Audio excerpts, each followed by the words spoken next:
Investigates the discipline and danger that go into the forging of a field gunner.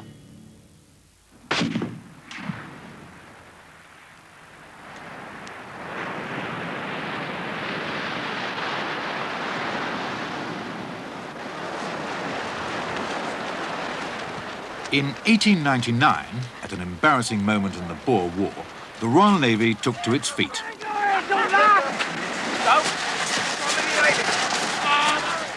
They came ashore near Durban, South Africa, and proceeded to drag some heavy field guns across the kind of terrain that would have crippled a bulldozer. In due course, they played a major role in the relief of the siege of Ladysmith. To the eternal chagrin of the British Army, the Royal Navy has never allowed them to forget it.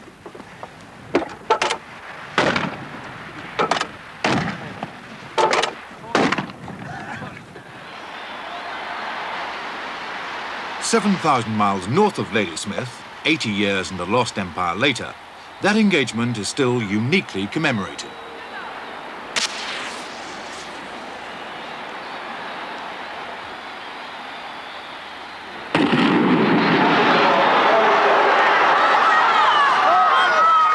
A brief war game is now a sport.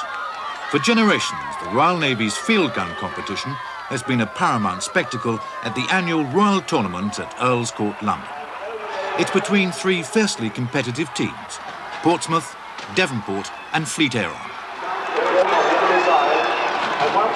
Ironically, its brilliance is almost self-defeating. These men are so good, they make it look easy.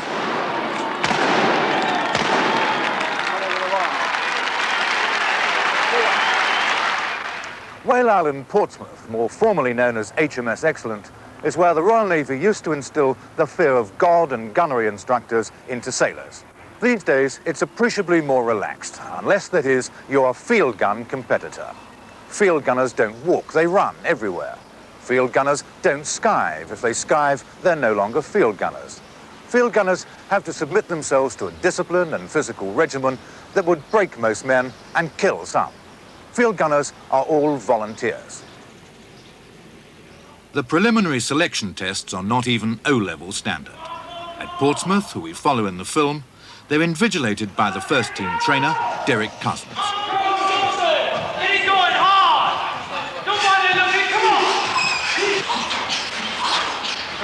Yesterday, this man, like all the others, fancied himself in the role of a field gun gladiator. Should he fail, there's no ignominy. Most do.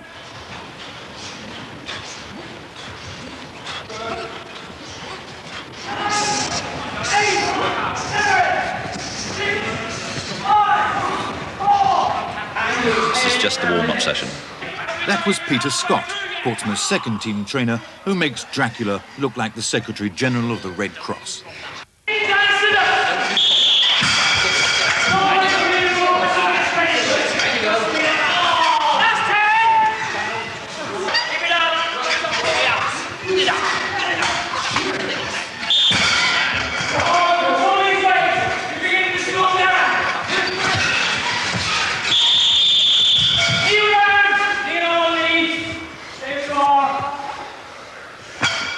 Anyone that doesn't want to know at this stage now is really a waste of time.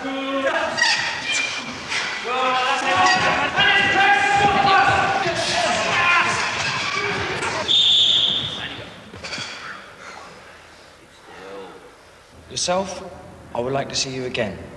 You're on the borderline. Remember what I said before you came in here? Basic strength. You did well, you got through it, you didn't walk away, you didn't jack it in. Ajax, Antrim, Apollo, Arethusa. The names catalogue naval history. Ships and shore establishments wherever the white ensign still flies. But no distance is too great to bring home a field gun candidate.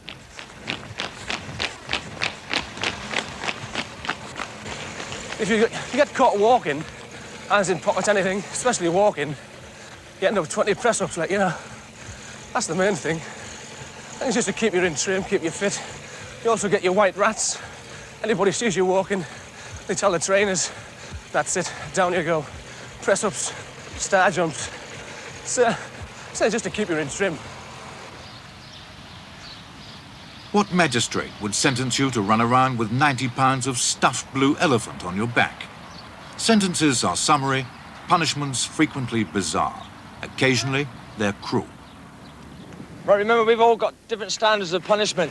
Now, these 4 people here is a minor punishment. 3 of them basically for missing or being late for the 1 o'clock muster, and the other one for not getting his sideboards sorted out when he was first told. All right, remember, discipline, cleanliness, haircuts kept to a minimum. All right? It's a minor punishment. Sandbag from the shore, across the mud, to that first post and back. Come on, Gilly, keep those legs going! Come on, Gilly, get up! Keep it going, Gilly!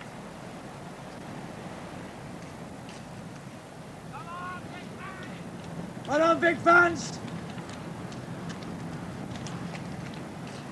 Keep it going, Vic, show him the way home!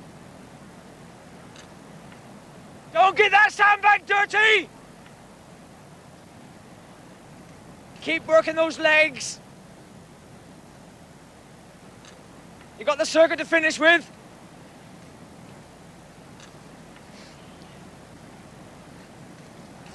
Come on, Gilly, you got 2 minutes to get up there. Come on, Gilly. Come on, Gilly. Remember, next time, do things when they're told you straight off. Come on, work through, up the top. Good lad, well done, get it back, and strike it up, come on. For this, each year, there are 500 volunteers. No one is press-ganged into the field gun. They're free at this moment to walk off Whale Island and resume their lives as normal members of the human race. I was on a ship about 3 weeks ago, and just before I left it, it was all field gunner this, field gunner, all brawn and no brains. But, I mean, none of them would ever come up and do what we do.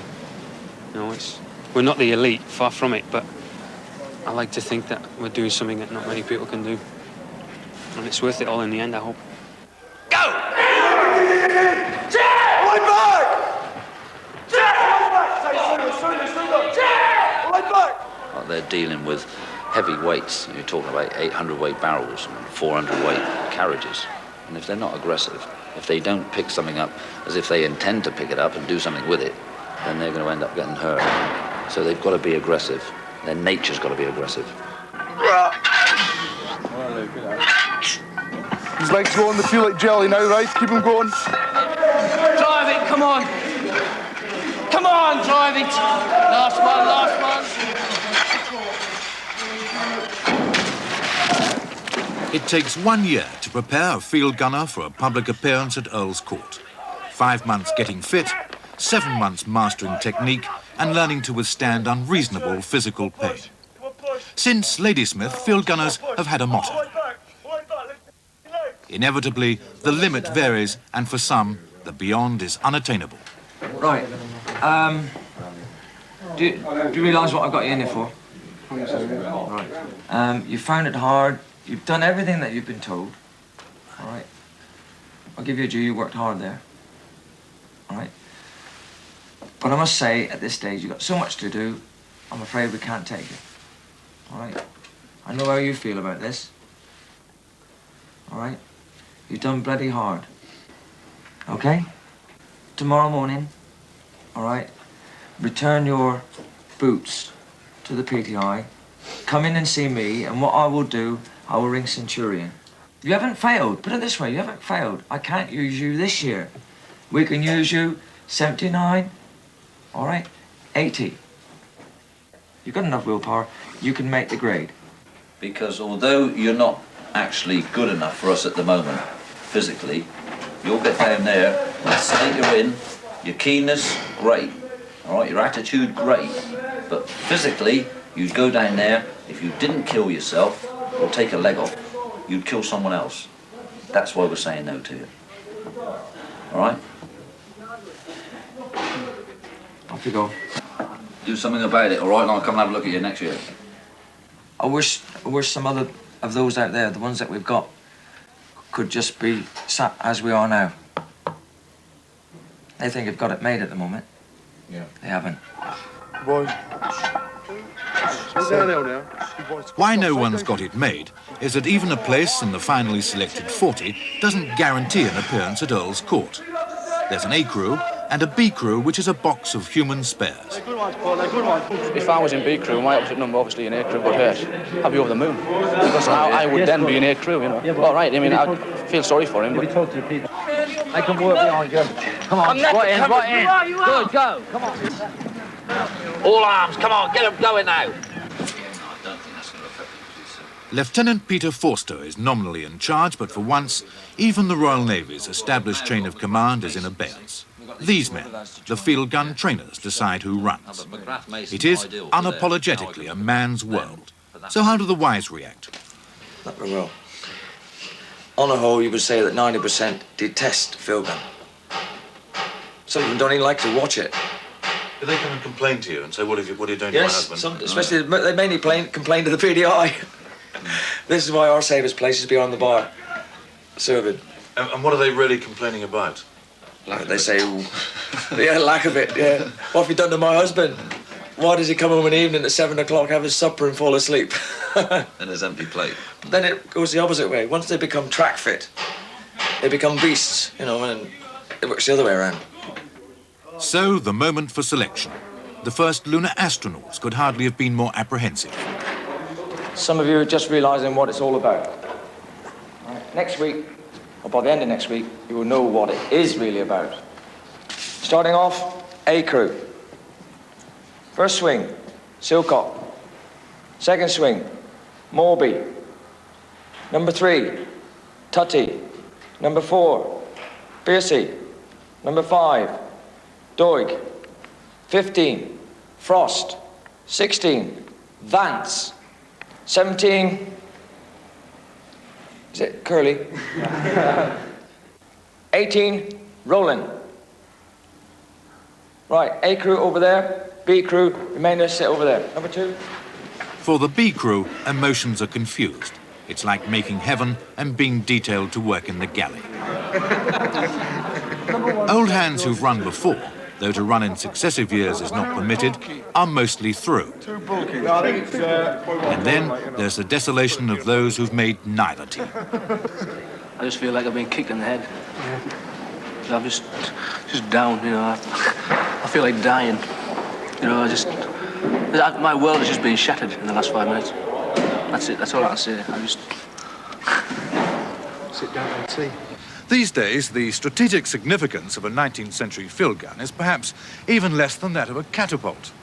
But the sequence of taking it apart, throwing it about as though it were balsa wood, and then reassembling and firing it, adds up not only to an exact science, but the toughest sport I've ever seen.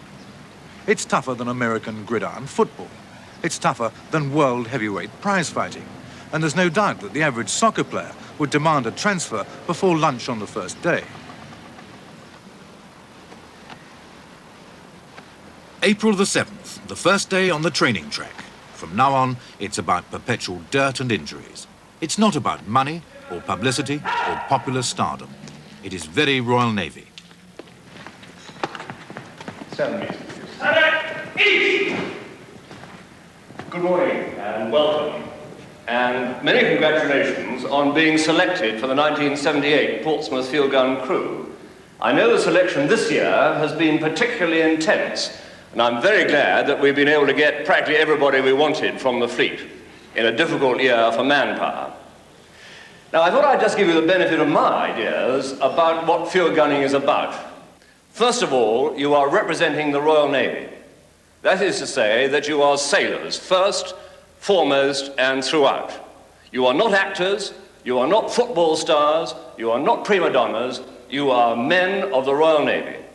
I hope your families and my family will be there on Ceremonial Divisions Day to see you do your first public run, which is fantastic. Very good luck to you this season. Let us have a happy and successful year. Thank you very much. Thank you.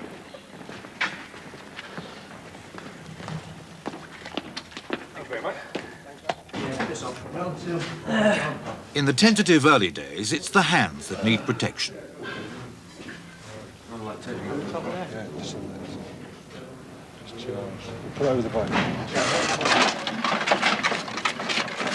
The wheels weigh 120 pounds each, the carriage 350 pounds. The barrel weighs 800 weight, the same as a family car.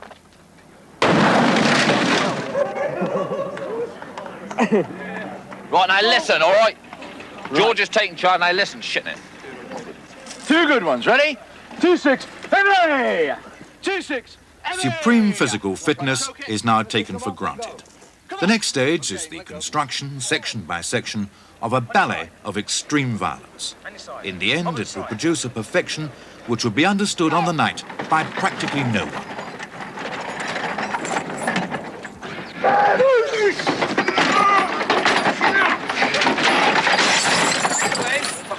Can't be expecting a good run. Take it round again.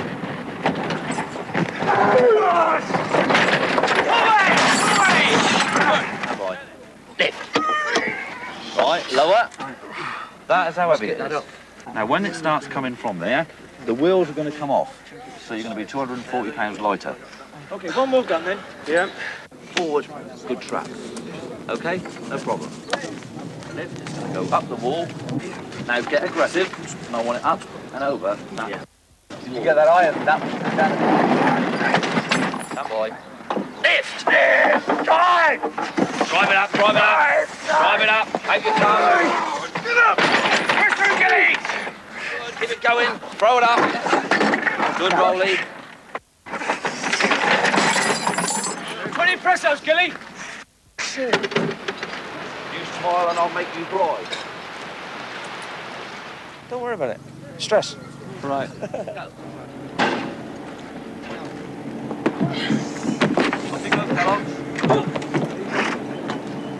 Get hold of it. He's like on store horse getting on the back. He's never done it before. Wait, want some ice on that, man? Ice.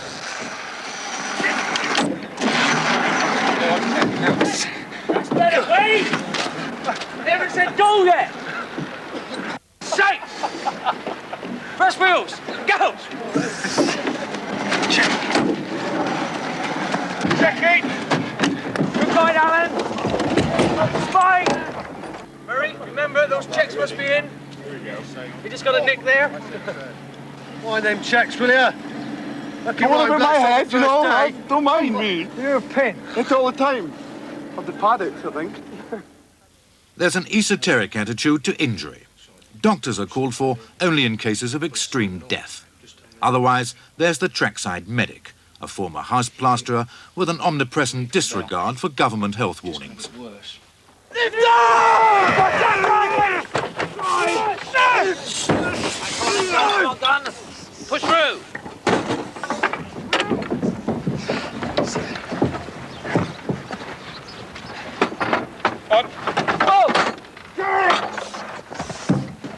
There's also some lurid terminology. The man who rides the 28-foot chasm on the back of the gun carriage is known as Suicide Trail. You just bend in slightly on the 10 foot. All right? Don't. Don't worry running along going, If I tell you a wheel's likely to come off, I'll tell you. Otherwise, don't worry about it. Right, so you take your pin out, get your pin. Go over there.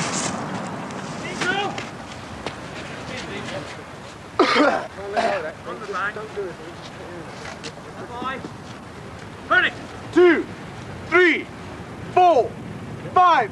Somebody else! Go! Go!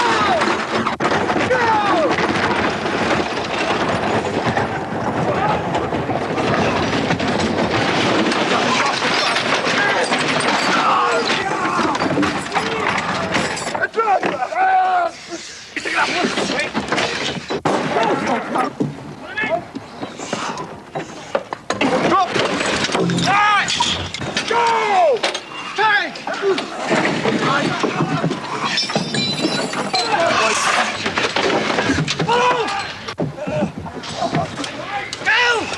The lot of a suicide trail is not an easy one.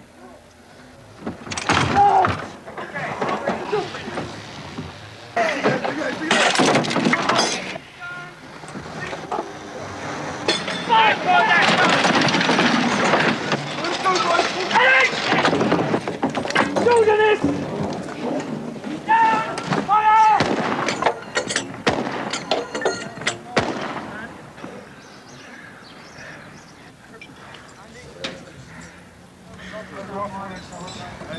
After every run, the sublime madness of it all leaves the tin shed at the end of the track looking like the Crimea.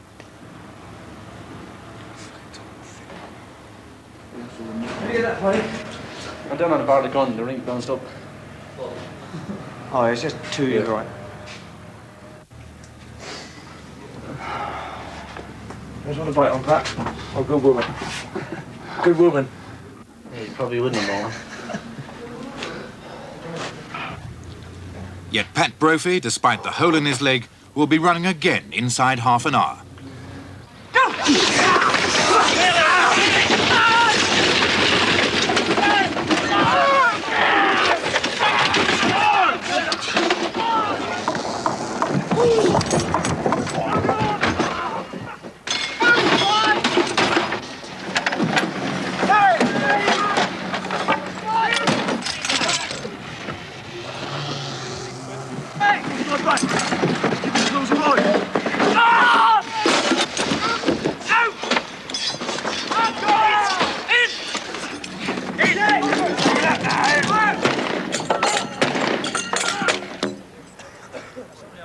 Exactly 22 minutes after sustaining the hole in his leg, Brophy gets a finger crushed.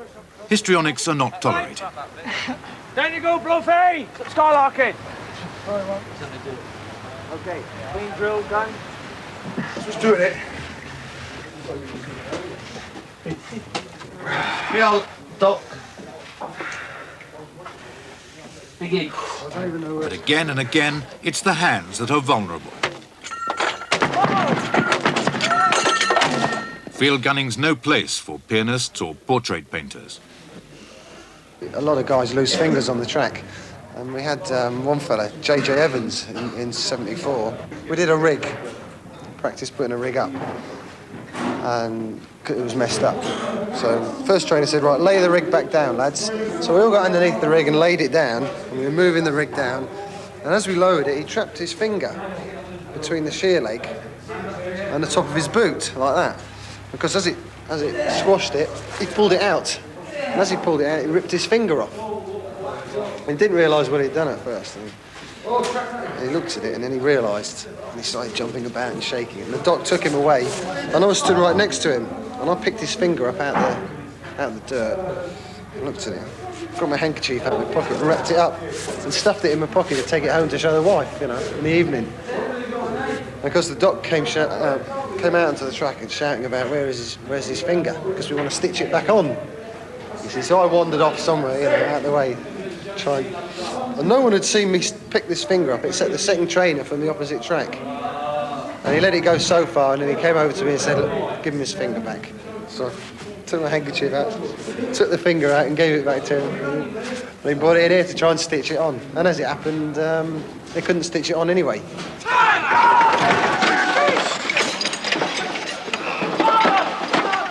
From time to time, an immaculate paternal figure drops by. The president of the field gun battery. Of course, you are training up men here to such an enormous degree of physical fitness that, I mean, they are potential killers. I mean, apart from their military role. Have you ever had a problem with a field gunner after the field gun at Earls Court? Absolutely not, and I think quite the reverse, in fact. It is, I suppose, sentimental of me to say that they are extremely kind men, but it is... I remember when I was field gun officer, goodness me, I mustn't tell too many stories, but we were in a public house just ashore here, celebrating some particular bit of run, and I popped out for a moment. When I came back into the bar, I looked at these men, and as you said, they looked great big killers. And I thought, if I hadn't known them, I wouldn't go in there and have a quiet drink by myself. But of course, I knew them, that in fact they were the kindest and most helpful and most disciplined men that you could possibly hope for. Just don't drink all the bloody soup. Right, So 5 minutes, sort someone out, 5 minutes time. Well, Gilly, I think you were brilliant. Yeah. For field gunners, as I said, the discipline is decentralised and the punishment is ridicule. Each Friday, they stage their wooden Oscar Awards for those who've failed or fumbled. Another vote was to Gillen. Reason he was put forward is because he was crying all the time, crying all this morning, trapping his fingers and his legs, not doing what he was told, but he's all right, as you can see. Third one, George Mew, who keeps trapping his fingers, breaking them, losing bits. Getting pins, everything else. So those three. Votes for Lofty Kerr. 1, 2, 3. No, only B crew. B crew. 1, 2, 3, 4, 5, 6. Gillen. Oh. 13. Mew. Gillen, come forward, receive your award for number 2. Last time I want you to get this, all right? All right. Okay. Don't take it off when you're at the social Saturday night. Who put the name forward? I'll tell you later. Go! Now move it hard! Lift! Out!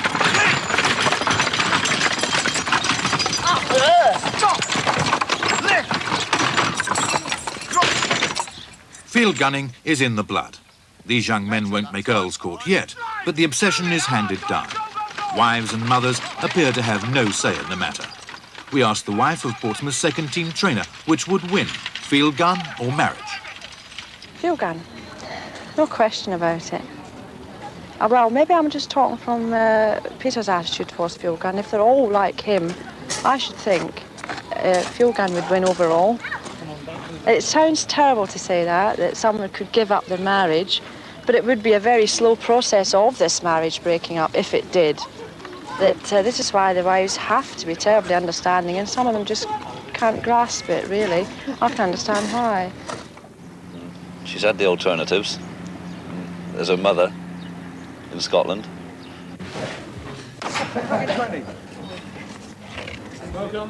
George, look up. For smoking on the track, George Knox is sentenced to 20 press-ups. Before field gunning, he supplemented his Navy pay by moonlighting as a nightclub bouncer. But even nightclub bouncers don't get hit like this.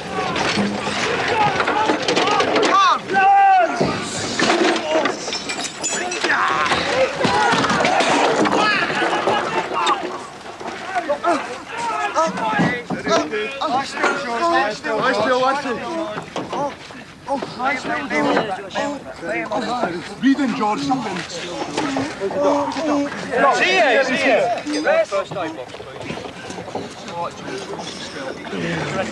Sorry, most of it's wind, George. You got windy, that's what you got windy. Yeah. Come on, lads, set the brig out. I'll try and sit up. Necklace in. Up to that point, it was good. Okay. I want everybody working. Up to that point, it was good. Field gunners survive on black, unconscious humour. The collapsing sheer leg that struck Knox like a swinging telegraph pole weighed 170 pounds. They dose him with painkillers and the run goes on. You okay? Yeah. You win, wasn't it? Knock the stuff out of me, that bastard. Yeah, you would. I'll just get your pair of 85. I do. At least George Knox's appetite remains unimpaired.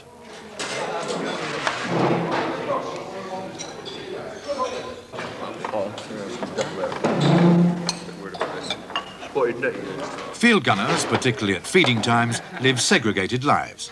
For 40 men, there are 4 chefs and sufficient calories to have sunk the Bismarck.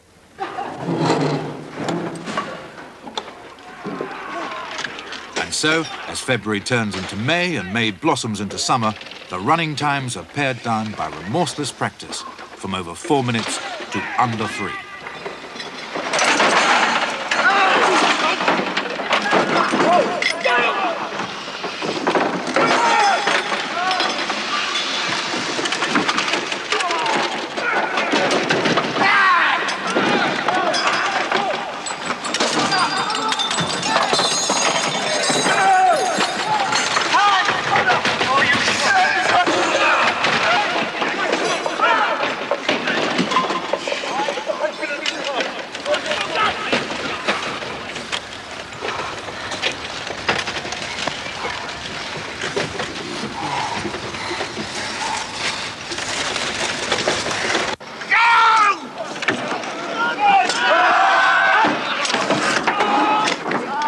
a Saturday in June, it's Old Boys' Day.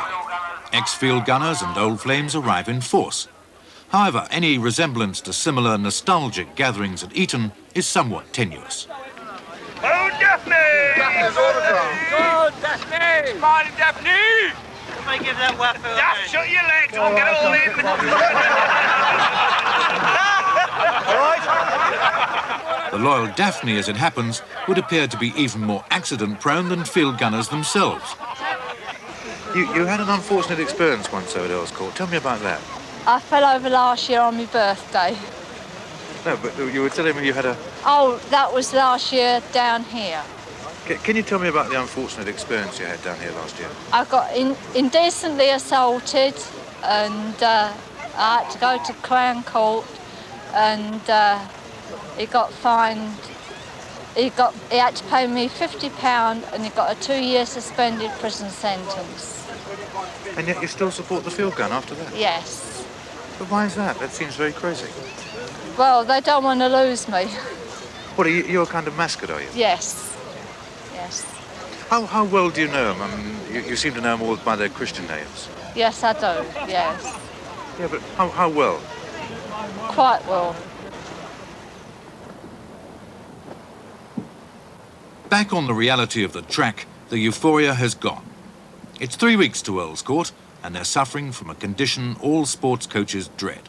Exhaustion, descent, running times that are actually getting worse. The two trainers are close friends, but in their methods they're as far apart as Freud and Brian Clough. Derek Cousins. Was it? Gone through that time, what happened? Gone through? Well, can I just query something before we start arguing? When you put that new gunter carriage on, all right, did you break it in and stretch it? But it fitted all right. Well, I know it fits all right, but did you break it in? And what I mean by breaking in is the tape that's around the side, all right, smashing it with a breech lever, all right, and stretching it with a McMuzz. Right, well, that's where it all went wrong, because you never broke it in, all right? When you break a gun up rope in, you've got to mould it onto that hook, all right, and you've got to force it, all right, into those little T-joints that are on that bar that the carriage slings go on. All right, remember the last one?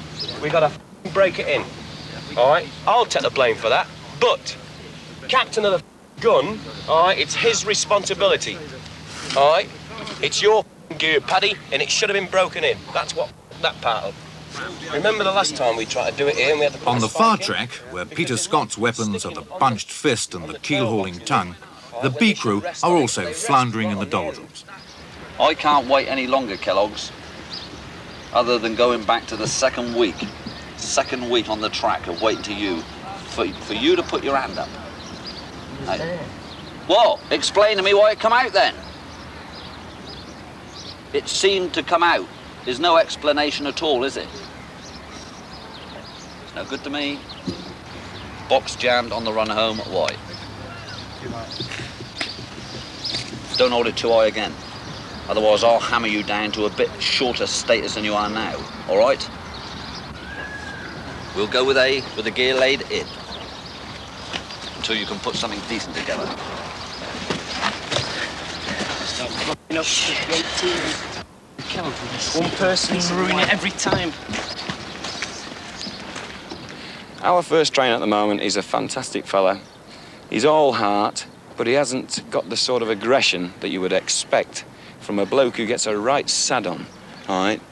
He has a tendency to not flash up, as I call it, because we start doing a wash-up, all right, and he'll talk to a person in a sort of soothing action. So a bloke can come away from a wash-up just laughing his bleeding head off because he's done something wrong. I think that's completely and utterly wrong. If you do something wrong, even at the actions, I've seen trainers that come along and they'll bash you right around the bleeding head for doing it wrong. And that's the way that you keep them bloody thinking, you put them under stress. Because if they can't run under stress, then it's a waste of time of running. You see, because you're lifting, what, 3/4 of a sodding ton? You can't piss about with 3/4 of a sodding ton. They doubt each other's capabilities, really. They blame the gear, they blame their opposite numbers. Any excuse, really, and basically it's their fault. 1, 2, 3, 4, 5, 6, 7, 8, 9.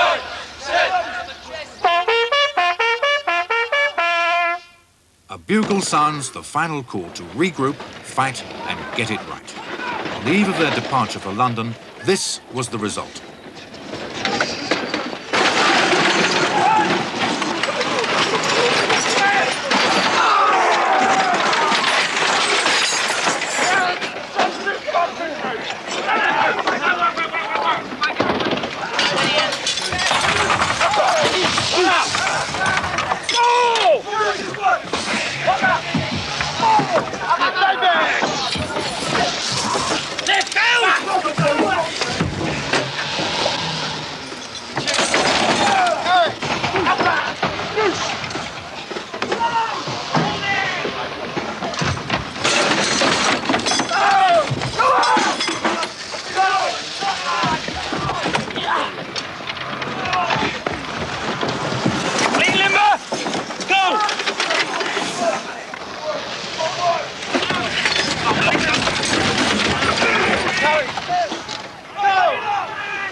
That analysis of the near-perfect field gun run is what you can't hope to see in the blur of intense competition at Earl's Court.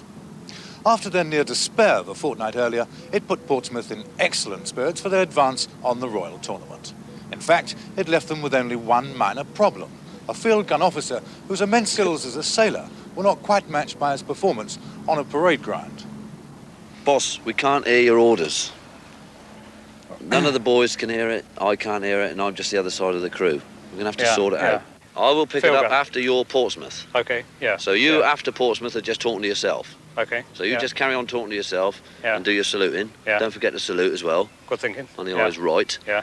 I will take it up from there and tell the crew. So I'll just walk alongside you this time, and as you march, give the orders as you would. I will shout over the top of you as I will be off to your right. So I'll stay in behind you. John, yeah, the pace is behind me. Yeah. Okay? Okay. Right, we give that a try. Right. Hold step off smartly. Right, stop there then. Just walk around there too.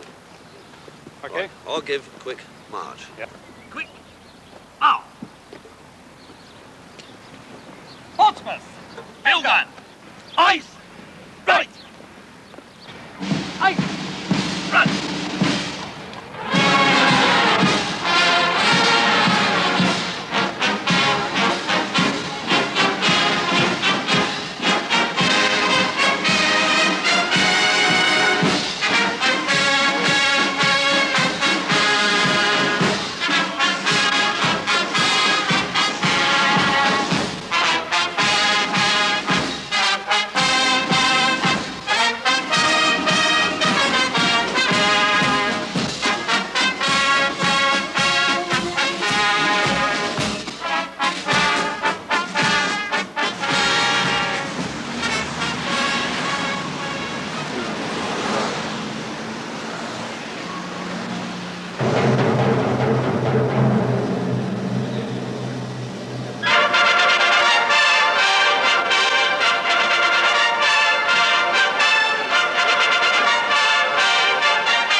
Each team runs 16 times. Each run is in 3 sections, a run out and back over a chasm into which neither man nor equipment must fall, and a run home to bring the gun round to its original position. Portsmouth's first run is against Fleet Air Arm.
For the usually undemonstrative trainer, it's a smiling start. Portsmouth get 2 points for a win.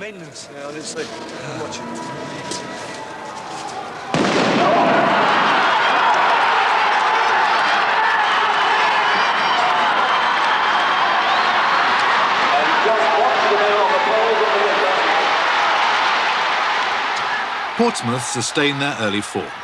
But between races, they live up in the eaves of Earl's Court like a colony of bats. Distractions, even new aspirations, are essential. Gentlemen, the battery check this evening is Miss World. I would like you to give 3 cheers to the most beautiful woman in the world. Hip hip! Hip hip!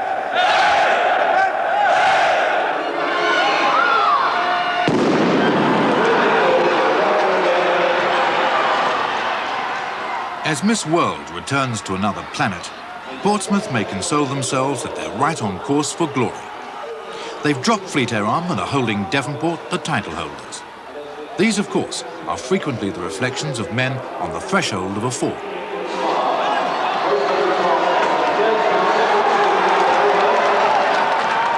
In rehearsal, they did it perfectly, no fewer than 600 times. They did it so often, they could hurl up the 400-weight pyramid of spar and sheer legs in their sleep. Now, at a critical moment against Devonport, one small mistake in timing, and the whole edifice collapses.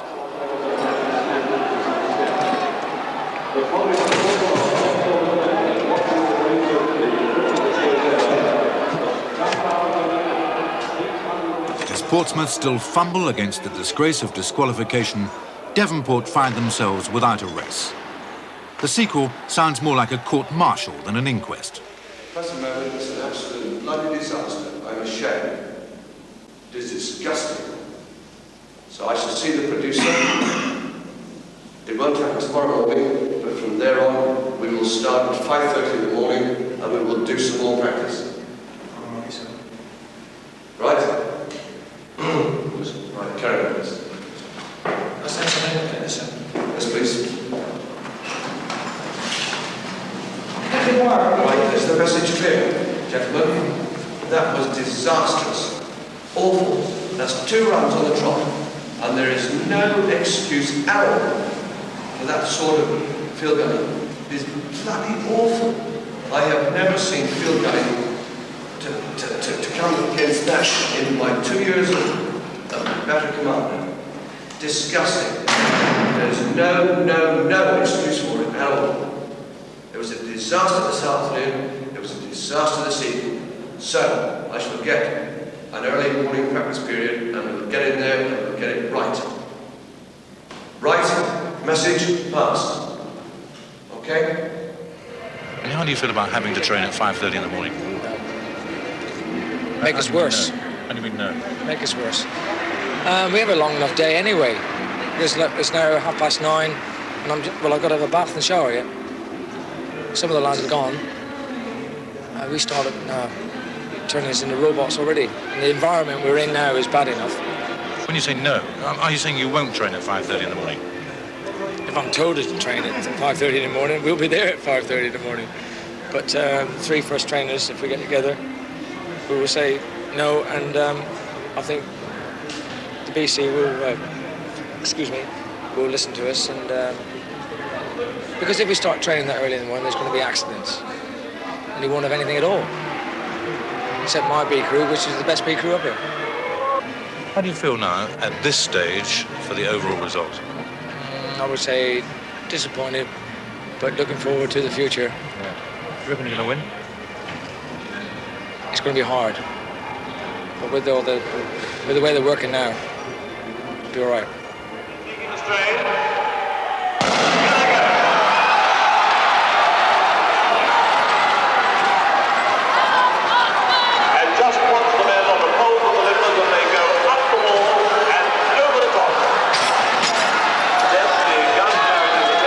In a brief and scarcely impressive career as a Royal Navy national serviceman, I at least had time to learn that what happens here at Earl's Court is of monumental importance throughout the British fleets. For Celtic v Rangers or England against Australia, read Devonport versus Portsmouth. The Navy's game is as traditional as that. This is carried all the way to 75 meters.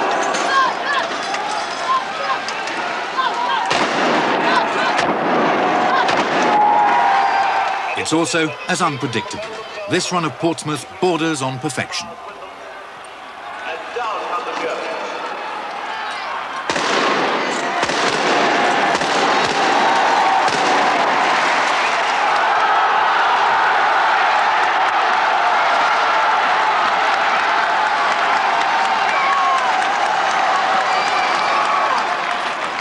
Oh, that's the way it's got to be. Tremendous.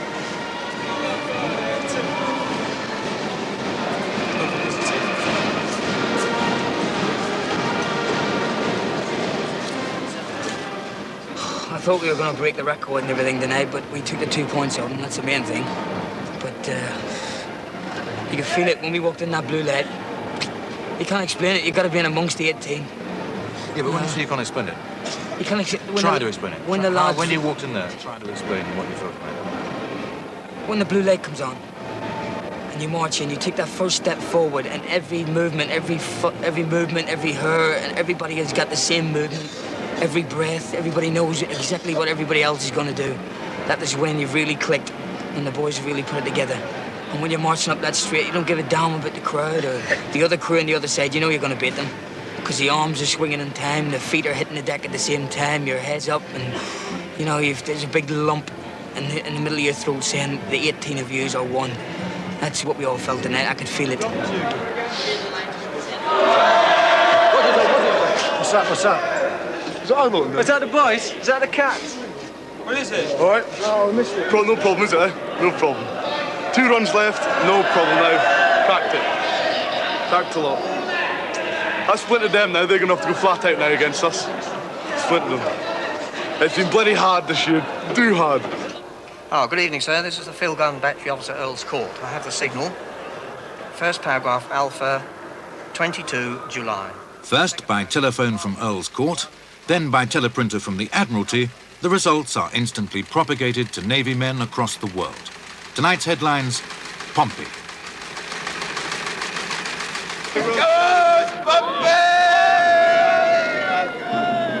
For some, the victory celebrations for Portsmouth have begun long before the final race. But for others, there is the tension of reality. With the final run to come, Portsmouth lead by 2 points. But, should they lose, Devonport, as defending champions, retain the trophy. I don't be any penalties. Just said 5 months for 1 run. Yeah.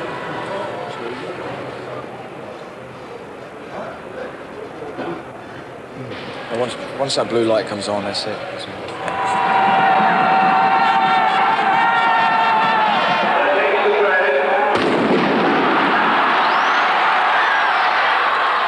And so a full year of trials, selection, hardening, instruction, and merciless rehearsal is balanced on this final run. Portsmouth start well, but you'll recall the dreaded chasm into which neither man nor metal must fall. Watch carefully.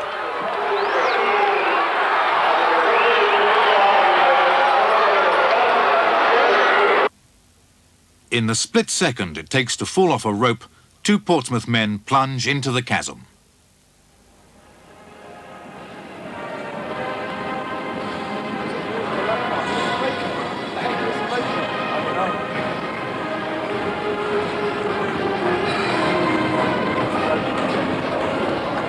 For Chief Petty Officer Derek Cousins, a year's work ends with a long walk of defeat. It's the same walk that men have known at Wembley and Lord's and in the huge Olympic stadiums. The walk that is as great a test of character as running field guns.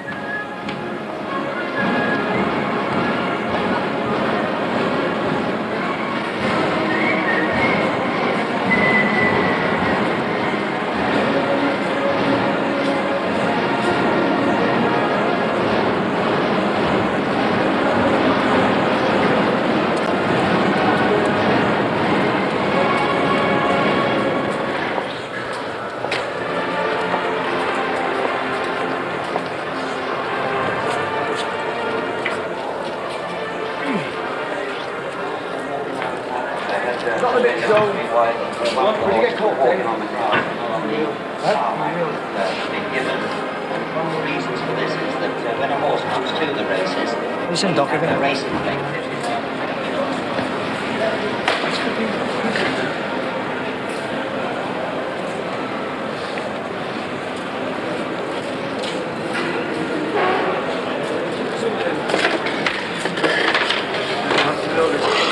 Anything happened to the others? All sorts of things. All we had to do was a normal drill with a crucified them. No good with a 27 pony. Oh, yeah. 53. How the hell did he go in? How can he go in from that sort of position? You just can't, number one. You should have got rid of that at the beginning of the season. Comes here, me up. Get up, bastard. Hey, settle down. 3 months and he can't do that. Right.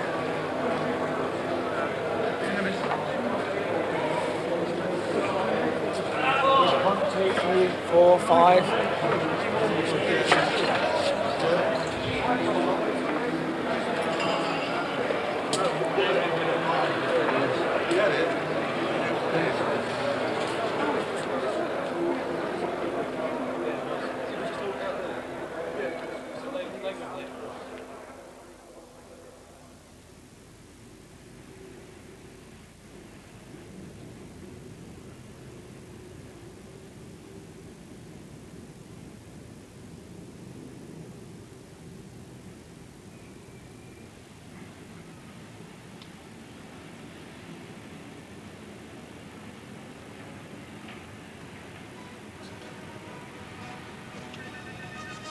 Derek Cousins is now with the NATO fleet. Peter Scott and his field gunners will appear nightly at Earl's Court from next Saturday, when they've finished reenacting great naval engagements on the Serpentine. This was a tribute, not an advertisement.